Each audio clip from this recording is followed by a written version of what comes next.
So you're in Queensland and you've decided it's time to get yourself some wildlife as a pet.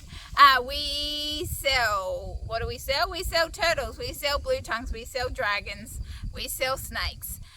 But to own any of those, you need yourself a wildlife license. So to help all our customers out, because we've got a bit of feedback that it's a little bit tricky, I have just applied for the license online. So if you hang around, the next video will do all the steps on how you can get that license. Then you can come in and get yourself a pet.